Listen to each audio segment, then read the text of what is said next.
गृहमंत्री अमित शाह को ममता बनर्जी ने धमका दिया, लेकिन क्या इस धमकी के पीछे ममता बनर्जी का खुद का अपना डर है? और वो डर क्या है, इसको समझने की कोशिश करते हैं। साल 2011 से ममता बनर्जी लगातार सत्ता में बरकरार है, लेकिन 26 का चुनाव अलग है, क्योंकि एक तरफ बीजेपी हिंदुत्व के मुद्दे पर हमलावर है, दूसरी ओर ओवैसी और हुमायूं कबीर की जोड़ी मुस्लिम वोट बैंक में सेंधमारी की कोशिश में लगातार जुटी हुई है। ऐसे में 2026 का बैटल पिछले हर चुनाव से अलग होगा। ममता बनर्जी का चुनाव डर दरअसल यही है। एक एक करके और कारण समझिए।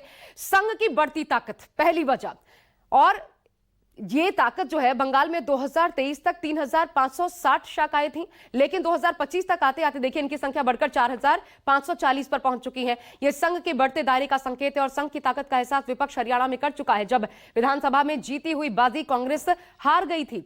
इसके अलावा 3% वोट का डर। अब ये फैक्ट समझिए, 2021 से 2024 तक, 2021 के विधानसभा चुनाव और 24 का लोकसभा चुनाव, ये आते आते टीएमसी का वोट प्रतिशत 2% घट गया और इसी दरमियान बीजेपी का वोट परसेंट 1% बढ़ गया। अगर यह सिलसिला बरकरार रहा तो टीएमसी को नुकसान तय है, और यह भी एक टीएमसी का डर है, दीदी का डर है। तीसरी वजह, लगातार बीजेपी का सीट बढ़ना।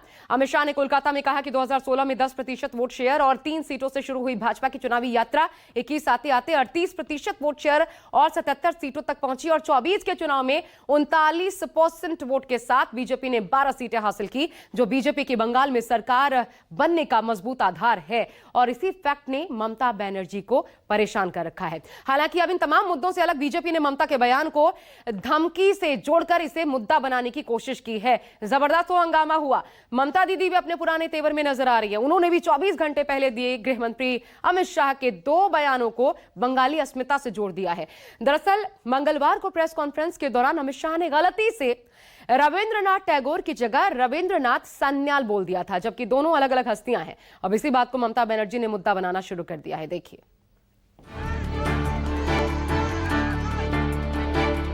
यही धरती पर नेताजी सुभाष चंद्र बोस, रविंद्रनाथ सन्याय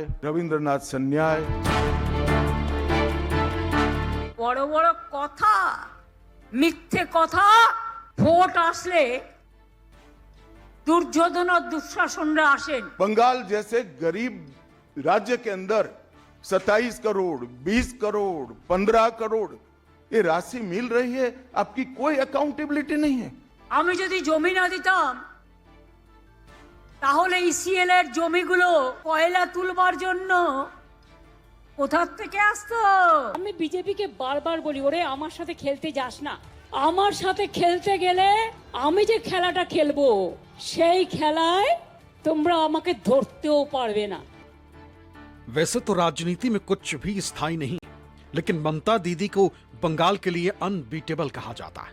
और ऐसा क्यों है, इसकी एक बानगी हाल के दिनों में देखने को मिल रही है, जब सियासी पिच पर जिस तरह से ममता बनर्जी बैटिंग कर रही हैं, वो राजनीति में माहिर खिलाड़ी कर पाते हैं। कैसे विरोधियों के एक एक शब्द को पकड़कर आगे बढ़ना है और घेराबंदी करनी है, इससे ममता बनर्जी बखूबी जानती है। यही वजह रही कि जब गृह मंत्री अमित शाह से जरा सी भूल हुई तो इसे ममता बनर्जी ने बंगाली अस्मिता से जोड़ दिया और बीजेपी पर जबरदस्त पलटवार किया। একজন দুঃশাসন এসছেন বাংলায়, ভোট আসলে দুর্যোধন আর দুঃশাসনরা আসেন। ওদের চোখে দেখবেন, দু চোখে দেখলেই আতঙ্ক হবে, এই বুঝি কিছু ক্ষতি করতে এলো রে, এলো রে, এলো রে, এলো রে, গেল রে, গেল রে, গেল রে। দুঃশাসন বাবু এসছেন, শকুনি মামার চেলা চামুন্ডারা ঘুরে বেড়াচ্ছে আর বলে বেড়াচ্ছে বাংলায় নাকি 1.5 কোটি লোকের নাম বাদ যাবে। কেন? इस बार भी निशाने पर गृह मंत्री अमित शाह रहे। दरअसल मंगलवार को जब गृह मंत्री अमित शाह ने प्रेस कॉन्फ्रेंस की तो उन्होंने बंगाल की महानता का जिक्र किया, उन हस्तियों को याद किया जिन्होंने देश और बंगाल का गौरव बढ़ाया। इसी दौरान अमित शाह रविंद्रनाथ टैगोर का गलत नाम बोल गए। उन्होंने रविंद्रनाथ टैगोर की जगह रविंद्रनाथ सान्याल बोल दिया, जबकि दोनों अलग अलग हैं। सचिंद्रनाथ सान्याल क्रांतिकारी रहे। यही धरती पर नेताजी सुभाष चंद्र बोस, अमर शहीद खुदीराम बोस, वाघा जतीन, रविंद्रनाथ सन्याय, रास बिहारी बोस, मास्टर सुरेशन, प्रफुल्ल चाकी, वीणा दास, कल्पना दत्त, ये सभी ने देश की आजादी के लिए आह्लेख जगाया था। इसी बयान को लेकर टीएमसी के कार्यकर्ता सड़कों पर उतरे हुए, वो विरोध प्रदर्शन भी कर रहे हैं। हुगली में तृणमूल युवा कमेटी के कार्यकर्ताओं ने प्रोटेस्ट किया। এখন আর বলতে পারছি না इस बार 200 पार।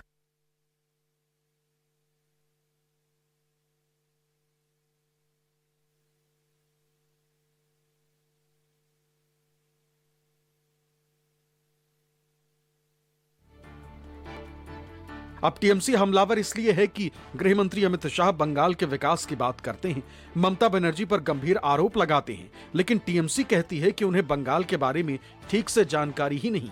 इसकी वजह ये कि बंगाल की महान हस्तियों के बारे में ही नहीं, बल्कि बंगाल को एक गरीब राज्य पर भी टिप्पणी की थी।